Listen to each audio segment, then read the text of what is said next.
Assalamualaikum warahmatullahi wabarakatuh. Di sini saya akan membacakan tugas bahan simakan tentang dongeng dan cerpen yang beranggotakan Afida Vidya Rahma dengan NIM 23000308, Aprilia Nugraheni Ayuning Tias dengan NIM 23003040, dan Galuh Purnamapuri dengan NIM 23003045, dengan dosen matkul komprehensif lisan Ibu Ariasti Fujiastuti, Magister Pendidikan. Untuk capaian pembelajaran yang pertama, peserta didik mulai mampu menyampaikan gagasan, pikiran, pandangan, arahan, atau pesan untuk memecahkan masalah dan solusi dalam bentuk monolog, pendapat lisan dalam dialog secara logis, kritis, dan kreatif. Untuk selanjutnya, ada tujuan pembelajaran. Peserta didik dapat melatih kemampuannya untuk mendiskusikan sifat tokoh cerita dan amanat penulis dalam teks naratif dengan membandingkan jawabannya dengan temannya. Baik, sekarang kita sudah mulai ke materi yang pertama, yaitu pengertian. Dongeng adalah cerita naratif atau cerita fiksi yang biasanya disampaikan secara lisan dari generasi ke generasi. Dongeng seringkali mengandung unsur-unsur khayalan, fantasi, atau keajaiban, dan karakter-karakternya seringkali tidak nyata.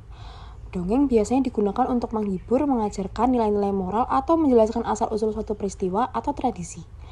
Dongeng bisa ditemukan di berbagai budaya dan memiliki beragam bentuk, tetapi intinya adalah kisah naratif yang disampaikan untuk tujuan tertentu. Materi yang kedua yaitu penokohan. Penokohan adalah proses pengembangan karakter dalam karya sastra, drama, atau seni lainnya. Ini mencakup atribut, sifat, dan ciri-ciri yang digunakan untuk mendefinisikan karakter dan membuatnya terasa hidup dalam cerita. Penokohan adalah elemen penting dalam narasi untuk membantu pemirsa atau pembaca memahami dan merasa terhubung dengan karakter-karakternya tersebut. Materi yang selanjutnya yaitu alur cerita. Alur cerita adalah susunan atau urutan peristiwa yang menggambarkan perkembangan cerita dalam sebuah karya sastra, film, atau narasi lainnya. Alur cerita mencakup bagaimana peristiwa-peristiwa tersebut diatur dan berkembang dari awal hingga akhir. Alur cerita dapat memiliki berbagai bentuk, seperti alur linear yang bergerak maju secara kronologis atau alur non-linear yang melompat-lompat dalam waktu. Alur cerita memainkan peran penting dalam membentuk narasi dan memberikan struktur pada cerita, sehingga penonton atau pembaca dapat mengikuti dan memahami apa yang terjadi. Selanjutnya yaitu tema. Tema adalah ide sentral pesan atau konsep yang mendalam yang ditemukan dalam sebuah karya sastra, film, atau karya seni lainnya. Tema mencerminkan inti dari apa yang cerita atau karya tersebut dapat disampaikan kepada pemirsa atau pembaca. Tema seringkali mengungkapkan makna yang lebih dalam atau pesan moral dalam karya tersebut. Tema dapat bervariasi dari cerita ke cerita, dan seringkali terungkap melalui perkembangan karakter, konflik, simbolisme, dan elemen-elemen lainnya dalam karya tersebut. Contoh tema yang umum termasuk cinta, persahabatan, keadilan, perjuangan, dan masih banyak lagi. Selanjutnya adalah pesan cerita. Pesan cerita adalah pesan atau ide yang ingin disampaikan oleh penulis atau pembuat karya kepada pemirsa atau pembaca melalui narasi tersebut. Pesan cerita adalah inti atau tujuan dari cerita yang dapat mencakup nilai moral atau pandangan tertentu yang ingin ditekankan. Pesan cerita dapat berupa pelajaran yang dapat dipetik, pengertian yang lebih dalam tentang hidup, atau bahkan kritik terhadap situasi sosial atau politik tertentu. Pesan cerita seringkali terkait erat dengan tema cerita dan dapat muncul melalui perkembangan karakter, alur cerita, atau tindakan yang dilakukan oleh karakter dari kisah tersebut. Di sini kita ada tips menulis dongeng. Yang pertama ada menentukan tokoh, yang kedua menciptakan konflik, yang ketiga menulis dongeng, yang keempat menentukan alur dan setting cerita, yang kelima banyak membaca, dan yang terakhir adalah banyak berlatih. Jadi berikut ini adalah contoh jenis-jenis dongeng. Yang pertama ada fabel, ada mit atau mitos, sage, legenda, dan parabel. Selanjutnya yaitu nilai-nilai moral. Dalam suatu dongeng tidak hanya memuat sebuah cerita saja, tetapi juga ada nilai-nilai moral yang ada di dalamnya. Nilai-nilai moral dalam sebuah dongeng biasanya meliputi nilai kepatuhan, tawakal, keberanian, rela berkorban, jujur, adil, bijaksana, menghormati sesama, bekerja keras, kasih sayang, kerukunan, kepedulian, dan lain-lain. Pada umumnya, sebuah dongeng memang membawa misi dari penulisnya untuk mengedukasi pembaca, terutama anak-anak. Melalui dongeng, diharapkan emosi anak dapat terkendali dan mereka dapat menemukan nilai-nilai positif yang termuat dalam dongeng tersebut. Jadi inilah contoh video dongeng yang dibuat oleh saya, Afida Vidya Rahma, dan Galuh Purnamapuri, dan dongeng berjudul Semut dan Belalang. Selamat menyaksikan. Menceritakan dongeng yang berjudul Semut dan Belalang. Selamat menyaksikan. Di musim panas yang hangat dan cerah, sedikit menggoda belalang untuk memainkan biola kesayangannya sambil bernyanyi dan menari. Hampir setiap harinya, itulah yang dilakukan belalang. Ia tidak terpikir untuk melakukan aktivitas lainnya seperti bekerja atau bersiap untuk mengumpulkan bekal di musim dingin.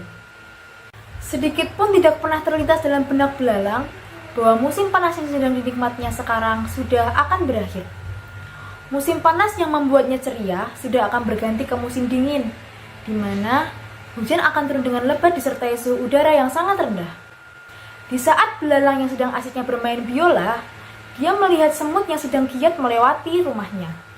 Belalang yang masih riang tersebut ingin mengajak semut bermain bersama, dan semut pun diundangnya untuk bersenang-senang ke kediaman belalang.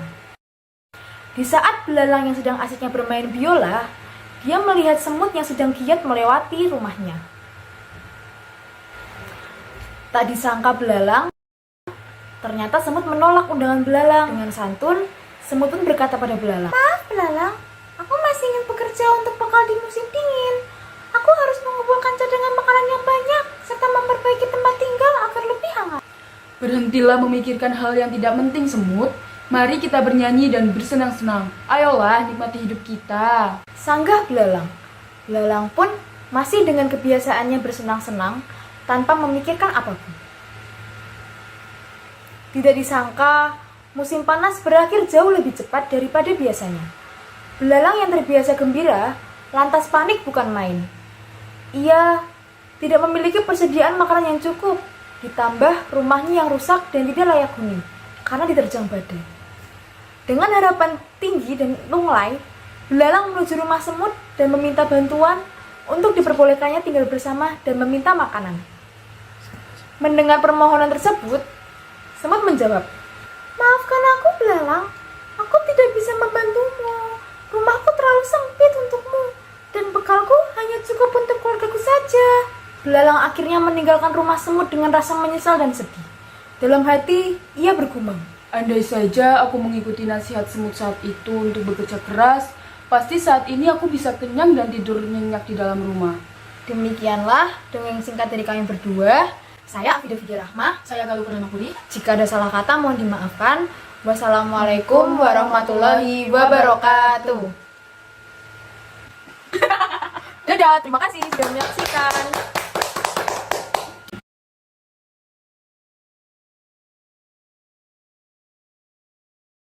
Baiklah, sekarang kita sampai di kesimpulan. Kesimpulan dari dongeng tersebut adalah, dongeng adalah cerita naratif atau cerita fiksi yang biasanya disampaikan secara lisan dari generasi ke generasi. Dongeng seringkali mengandung unsur-unsur khayalan, fantasi, atau keajaiban, dan karakter-karakternya seringkali tidak nyata.